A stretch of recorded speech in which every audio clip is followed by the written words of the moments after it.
We are fed many myths about health, and when a lie is repeated often enough, it takes the form in our minds of truth. Myths like protein. Protein is good for you. All of us think protein is good for you. And we think that the more protein we have, the better. But we often don't stop to think, is there really such a thing as protein deficiency? How many of you know someone with protein deficiency? How much protein do we really need? Where does a cow or horse or elephant get their protein from?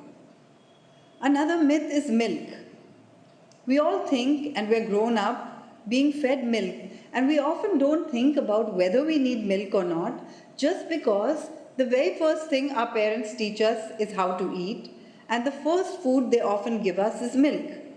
We believe that our parents can't be doing anything wrong and milk must be good for us. But think for a moment. Every mammal produces milk only for its young. Dogs produce milk for their puppies. Cats produce milk for their kittens. And cows produce milk for their babies too. Even a baby calf doesn't drink its mother's milk when it grows up, but we do. Monkeys don't drink elephant's milk, goats don't drink sheep's milk, no animal drinks another animal's milk, but we do. Could there be something wrong with it? Another myth we have is about diabetes. Once someone has diabetes, they believe that it can never be cured. They need medicines, insulin, they do all kinds of exercises, yet the disease just gets worse and over time they get complications. Maybe diabetes can be reversed, but we don't know how. Diabetes is a lifestyle disease. It's caused by a certain lifestyle, and if you remove the cause, diabetes will melt away. Osteoporosis is another example.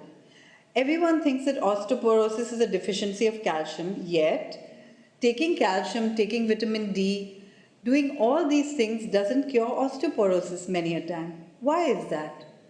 But if we understand what the cause of osteoporosis is and remove that, osteoporosis gets better and better as well.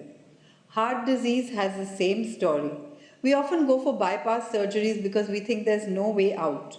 But all these things are unnecessary lifestyle diseases that can be totally reversed.